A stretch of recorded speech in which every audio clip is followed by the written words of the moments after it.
amendment, the new act, is nullified by the Constitutional Court, which has powers to do so. Like I said, we have raised both substantive issues and procedural issues.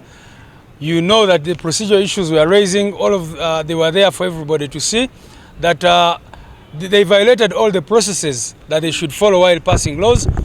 You remember, for example, as a Secretary General of a major political party, I received that letter inviting me to the committee at 8:41, and I was expected to be in the committee at 9 a.m. with a memorandum prepared to submit to the committee. And that happened to many other actors, including the Uganda Law Society and many other organizations in this country. The Constitutional Court to issue a permanent injunction against the trial of civilians in military courts. Why the National Unity Platform? As you know, the National Unity Platform has suffered a lot under the hands of the military courts. As we speak now, we still have our comrades. Today we are here with Mama Machete, whose son has been in detention for more than 4 years now on the orders of that kangaroo military court. We are here with Olivia Rutaya. You all know the time she spent under detention until she was coerced into pleading guilty to crimes she did not commit. This man here, Rugumayo, was also together with Olivia Rutaya and others tried by the military court. At the end of the last election, we had thousands of supporters of NUP who were taken to unit disciplinary committees, divisions court-martial, the general court-martial.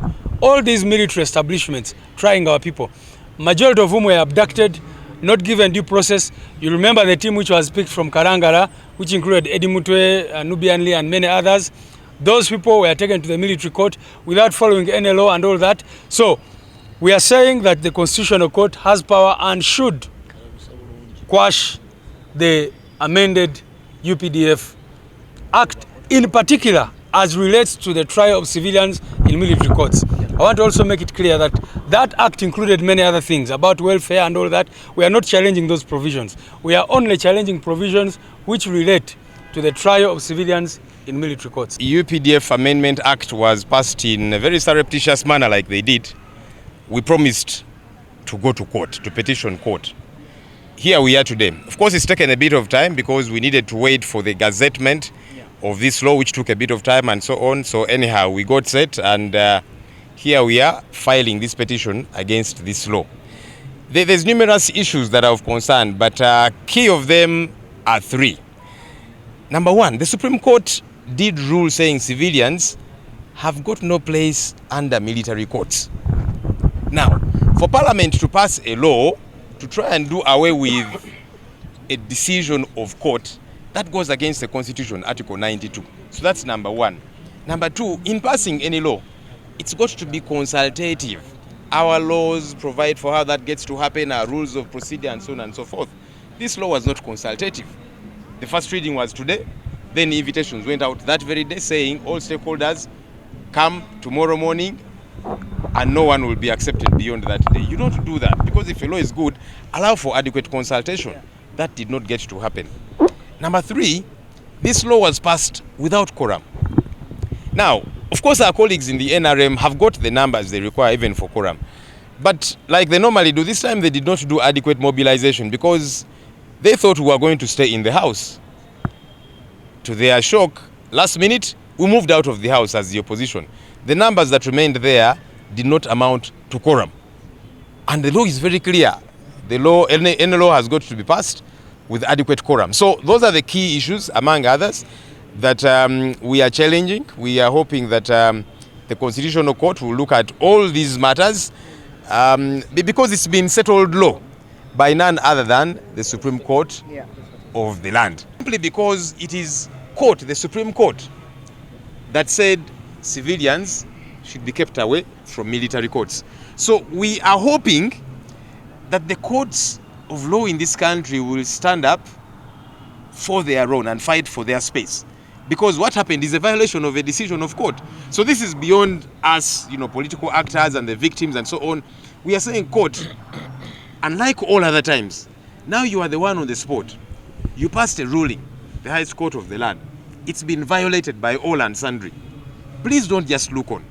Fight for your space as one of the arms. Eteeka eryayisibwa erya UPDF amendment okusingira ddala obuwaayiro obwo obukwata oba obwekuusa ku kukozesa bantu ba bulijjo mu kooti z'amagye. Guno omusango guleetebwa National Unity Platform ng'ekibiina nga betuwaabira mwe muli Ssaabawolereza wa gavumenti ya Uganda Anita Among, Speaker wa Parliament, ne Jacob Oboth oyo nga ye Minisita w'ebyokwerinda eyaleeta eryetteeka. Kakati nga bwe mmanyi National Unity Platform abawagizi baffe bangi nnyo batwalibwa mu kooti z'amagye okutuuka n'olunaku olwaleero nti abantu baffe abamu abaakwatibwa nga tetunagenda mu kalulu akaggwa bakyali mu makomera, abamu ne babakwata nga akalulu kawedde era nabo bakyali mu makomera. Newankubadde kooti ensukulumu yavaayo negamba nti emisango gyabwe gitwalibwe mu kooti eza bulijjo. So up to now bakyali eyo tebamanyi feeti yaabwe. Kyova olaba olunaku olwaleero tuze ne Maama Machete, tuze ne Olivia Lugumayo n'abalala abantu baffe abakoseddwa kooti z'amagye ezo nga nabo abamu mu bo bataddemu affidavits zaabwe okulaga oba ebirayiro byabwe okulaga buvune ki oba buzibu ki bwe bafunira mu kooti z'amagye ezo ze twogerako. Kye tusaba kooti etaputa ssemateeka kwe kusazaamu lino etteeka naddala obwo obuwaayiro obwekuusa ku kukozesa abantu baffe kooti z'amagye. Nga bwe ngambye ensonga ze tuleese za mirundi ebiri. Ensonga ezimu zikwata ku mitendera egyayitibwamu okuyisa etteeka eryo, zose okuyita procedural issues. Ensonga endala za simba ezikwata zoyinza okuyita substantive issues. Ensonga emitendera egyayisibwamu tugamba nti tewali consultation, abantu abamu nga ffe batuwandikira ebbaluwa ne tugifuna ku makya nga obulala eddakiika 10 ne bagamba dukogene mu kakiiko ate ojje nga weetegese ng'olina ebiwandiiko byoleese okutulaga obutali bumativu bwamwe ku biira eno n'ebirala. Munaajukira nti n'obukiiko bwa Parliament bwali bukoze reports ez'enjawulo. Bwe baamala okukola reports ezo ne babayita mu State House, General Museveni n'abawa orders nti etteeka eryo muliise nga bwe libadde. So nsonga nnyingi nnyo ziri muno, n'abeera afunye omukisa okusoma petition eno ajja ziraba. Etteeka amateeka gaffe gakirambika nti abantu abo basobola okukozesebwa mu kooti za bulijjo. Kakati ekyo kyamenyebwa kubanga Parliament yayise etteeka erikontana ne ssemateeka kubanga kooti ensukulumu yali eyise ekiragiro ekyo. Kakati Parliament otula otya n'oyise etteeka erigezaako okugyawo ekyo kooti kyebeesaze. Ekyokubiri, etteeka lyonna nga liyisibwa walina okubeerawo okwebuuza kye tuyita consultation.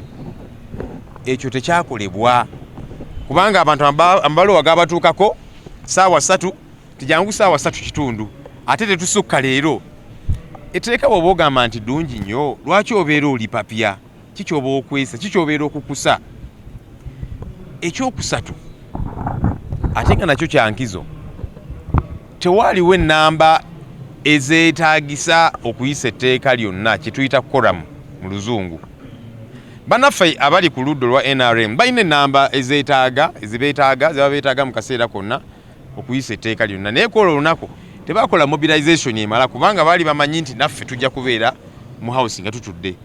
Naye of course bagenda okulaba nga tufulume tumaze okugaa nti kaakati muganye okutambulira ku mateeka tetugenda kwetaba mu kumenya amateeka ne tufuluma. Ennamba ezaasigala mu Parliament mu kaseera ako zaali teziweza quorum at all.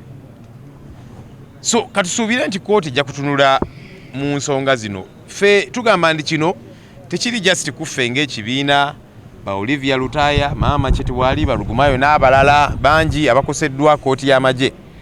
Tugamba nti kakati kooti guno mukisa gw'olina okwerwanako kubanga ekyakolebwa weewaawo kitukosa naye ate kisinga kukosa kooti. Kooti ensukulumu yayisa ekiragiro ekyo ne kivoolebwa. Kakati tugamba kooti bannange totuula butuuzi ng'ekiragiro kye wayisa kivoolebwa. Kuba abantu bangi gye bali ba civilian abali mu kooti martial abatannafuna bwenkanya benasangayo nga bakamalayo emyaka nga 5 kuba kooti eyo mu mwaka eyinza okuba ekolamu emyezi 3 oba 4. So ekituleese wano naffe kwongera ddoboozi lyaffe kuba naffe abaasigalayo ne bannayuganda bannaffe betusuubira abali mu kutulugunyizibwa abatannafuna bwenkanya mu eyo kooti.